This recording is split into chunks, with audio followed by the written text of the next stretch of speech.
Siddipet Surabhi institute of medical college మొదటి graduation వేడుకకు మంత్రి Ponnam Prabhakar, Medak MP Raghunandan Rao, MLA Harish Rao, Surabhi founder Harender రావు పాల్గొన్నారు. ఈ సందర్భంగా మంత్రి పొన్నం ప్రభాకర్, ఎంపీ రఘునందన్ రావు, ఎమ్మెల్యే హరీష్ రావు మాట్లాడారు. తెలంగాణ ఏర్పడ్డదే మనకు అనేకమైనటువంటి సేవలను పెంచుకోవడానికి. తప్పకుండా ఈరోజు తెలంగాణ దేశంలోనే వయసులో చిన్న రాష్ట్రం అయినప్పటికీ అన్ని రంగాల్లో ముందుకు పోవాలనేటువంటి ఆలోచనతోటి గతంలో జరిగిన దానికంటే ఎక్కువ జరపాలనే ఆలోచనతో కూడా ప్రయత్నం కొనసాగుతోంది. దీనికి అందరూ వేదిక మీద ఉన్న పెద్దలతో పాటుగా అందరూ కూడా సహకరించాలని సందర్భంగా విజ్ఞప్తి చేస్తూ ఉన్నాను. ఎందుకంటే కార్యక్రమం అనేది ఇంతకుముందు వక్తలు మాట్లాడినప్పుడు చెప్పినారు, ఏదైనా ఈ కళాశాల అనుమతులు తీసుకొని ప్రారంభించున్నటువంటి సౌకర్యాలకు మొదటి బ్యాచ్ బయటికి వెళ్ళే సందర్భంలో కొత్తగా అడ్మిషన్ పొందుతున్నటువంటి విద్యార్థులకు వచ్చేటప్పటికీ అనేకమైనటువంటి వసతులు మెరుగుపడ్డాయి. ఈరోజు ఇంకా భవిష్యత్తులో మరింత మెరుగైనటువంటి వసతులతో పాటుగా వైద్యుల సౌకర్యాలతో పాటుగా పేదలకు సరి అయినటువంటి చికిత్సకు సంబంధించినటువంటి అన్ని రకాల ఏర్పాట్లు భవిష్యత్తుకు సంబంధించి ఇక్కడికి వస్తే మాకేమి ఇబ్బంది ఉండదు అనేటువంటి ఒక భావం కలిగే విధంగా మరి యాజమాన్యం కూడా మిగతా చర్యలు చేపట్టాలని కోరుతా ఉన్నా. ఈరోజు ఇక్కడ డాక్టర్లుగా హౌస్ సర్జన్ కంప్లీట్ అయ్యి రేపటి నుండి డాక్టర్ వృత్తిలో కొనసాగే విధంగా ముందుకు పోతున్న మీ అందరికీ ఒక సూచన కూడా చేస్తున్నాం. ఈరోజు భగవంతుడితో సమానంగా వైద్యో నారాయణ హరి అని ప్రాణాలు ఇంతకుముందు చెప్పినట్టుగా పెద్దలు ప్రాణాలకు సంబంధించినటువంటి అంశం మీద మీ యొక్క కృషి ఎప్పుడు కూడా ఒక పాజిటివ్ అప్రోచ్ తోటి వెళ్ళినట్టయితే తప్పకుండా భవిష్యత్తులో మంచి పేరు సంపాదించుకుంటాం. మనం చాలామందిని చూస్తూ ఉన్నాం. అంతేవిధంగా మారుతున్న సాంకేతికంగా ఆర్టిఫిషియల్ ఇంటెలిజెన్స్ రావచ్చు, లేదా ఇతరత్ర రావచ్చు, కానీ అది పాజిటివ్గా యూజ్గా మిస్యూజ్ కాకుండా చేసి రోగికి ఏ విధంగా మనం మార్గదర్శకత్వం చేయగలుగుతాము. దాని తర్వాత క్యూరింగ్ కంటే ప్రివెన్షన్ కూడా, మీరు ఇప్పుడు పేషెంట్ మన దగ్గర రావాలని కంటే పేషెంట్ రాకుండా ఉండడానికి తీసుకోవాల్సిన చర్యల గురించి కూడా మనం కొద్దిగా అక్కడో ఇక్కడో అవకాశం ఉన్నట్టు చెప్పాల్సిన అవసరం ఉంది. విద్యార్థులుగా అడుగుపెట్టి డాక్టర్లుగా సమాజంలోకి పోబోతున్నటువంటి 2K19 డాక్టర్లందరికీ కూడా శుభాకాంక్షలు, అభినందనలు ఈ సందర్భంగా తెలియజేస్తూ ఉన్నాను.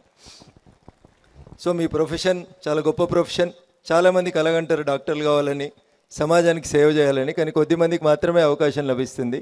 ఆ కొద్దిమందిలో ఈరోజు 2K19 బ్యాచ్ నుంచి బయటకు వస్తున్నటువంటి మీరంతా కూడా భవిష్యత్తులో మంచి డాక్టర్లుగా, గొప్ప డాక్టర్లుగా ఎదగాలని నేను మనస్ఫూర్తిగా మిమ్మల్ని ఈ సందర్భంగా కోరుకుంటా ఉన్నాం.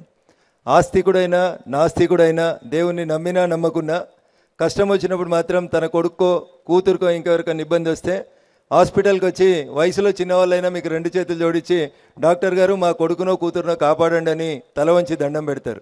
ఏ ప్రొఫెషన్లో ఉన్న వాళ్ళైనా, ఎంత వాళ్ళైనా కనబడని దేవునికి ఎన్నిసార్లు దండం పెడతారో హాస్పిటల్కి వచ్చినాక కనబడే డాక్టర్లకు మీకు కూడా అంతే గౌరవిస్తారు, దండం పెడతారు. అంత గొప్ప ప్రొఫెషన్లోకి అడుగు పెడుతున్నటువంటి మీకు అందరికీ కూడా మరొకసారి మనస్ఫూర్తిగా శుభాకాంక్షలు, అభినందనలు తెలియజేస్తూ ఉన్నాను.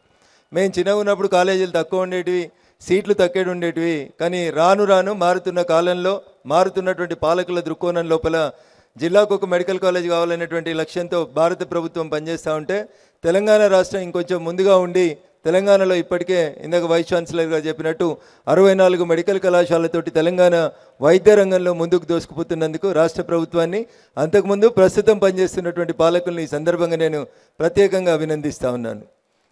కాబోయేటువంటి కొత్తగా వైద్య రంగంలోకి రాబోతూ ఈరోజు డాక్టర్ సర్టిఫికేట్ తీసుకుపోతున్నటువంటి డాక్టర్లకు అందరూ కూడా నాది ఒక చిన్న సూచన.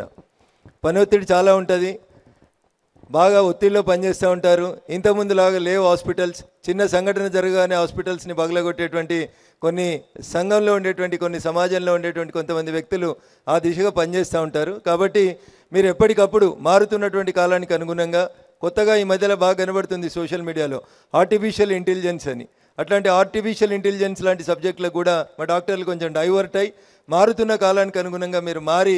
పాత రోజుల్లో డాక్టర్ కావాలంటే చాలా కష్టం ఉండేది. మా వైస్ ఛాన్సలర్ గారు చెప్పినట్టు, మా మెడికల్ డీన్ గారు చెప్పినట్టు, ఆ రోజుల్లో తెలంగాణలో 5 అంటే 5 ప్రభుత్వ మెడికల్ కాలేజీలు ఉండేవి. చాలామంది పిల్లలు డాక్టర్ కావాలంటే చైనాకు వెళ్ళి, ఉక్రెయిన్కు వెళ్ళి, రష్యాకు వెళ్ళి, మహారాష్ట్ర, కర్ణాటక రాష్ట్రాలకు వెళ్ళి డాక్టర్ చదివేవాళ్ళు. ఒకప్పుడు వైద్య విద్య అంటే అందని ద్రాక్ష. వైద్య విద్య అంటే ఒకప్పుడు కొందరికి మాత్రమే పరిమితమైన వైద్య విద్య. ఇవాళ తెలంగాణ రాష్ట్రంలో వైద్య విద్య అంటే అందరికీ అందుబాటులోకి తెచ్చింది మన తెలంగాణ ప్రభుత్వం. నేను ఒక చిన్న ఎగ్జాంపుల్ చెప్తాను మీకు. ఇప్పుడు ఈ గ్రామం ఏమో మిట్టపల్లి గ్రామ పంచాయతీలో ఉంటుంది ఈ కాలేజ్. దీన్ని ఆనుకొని నర్సాపూర్ అనే ఒక గ్రామం ఉంటుంది, just adjacent to this village, border of this village. Narsapur గ్రామంలో ఒక పేద దర్జీ, అంటే ఆయన బట్టలు కుడుతుంటాడు. ఆయన వైఫ్ ఆయన రోజు బట్టలు కుట్టి పిల్లల్ని చదివిస్తారు. ఆయన పేరు కొంక రామచంద్రం, ఆయన భార్య పేరు శారద. ఆ రామచంద్రం శారదకు నలుగురు ఆడపిల్లలు. ఆయన దర్జీ, ఆయన వృత్తి ఏంటంటే బట్టలు కుట్టి పిల్లల్ని చదివించాడు. కానీ ఈరోజు తెలంగాణ ప్రభుత్వంలో ఆ కొంక రామచంద్రం బిడ్డలు నలుగురు డాక్టర్లు అయ్యారు. All the 4 are doctors. అమ్మాయి పేరు మమత, మాధవి, అదేవిధంగా Rohini, Roshni. All the 4 became doctors. అది ఎట్లా సాధ్యమైంది? మీరు అనుకోవచ్చు ఇది ఒక ప్రైవేట్ మెడికల్ కాలేజ్ అని. నో, మన తెలంగాణలో ఉన్న రూల్స్ ఏంటంటే ఈ కాలేజీలో 200 సీట్లుంటే 100 సీట్లు ప్రభుత్వమే తీసుకుంటుంది. అంటే ఆ 100 సీట్ల ఫీజు ఎంత అంటే కేవలం 10,000 రూపాయలు మాత్రమే. మీ పిల్లలు ఎల్కేజీ చదవాలంటే కూడా 10,000 ఫీజుతో మీ పిల్లలు చదవలేరు. కానీ తెలంగాణలో వైద్య విద్య సంవత్సరానికి 10,000 రూపాయలకు అందుబాటులోకి తెచ్చింది తెలంగాణ ప్రభుత్వం.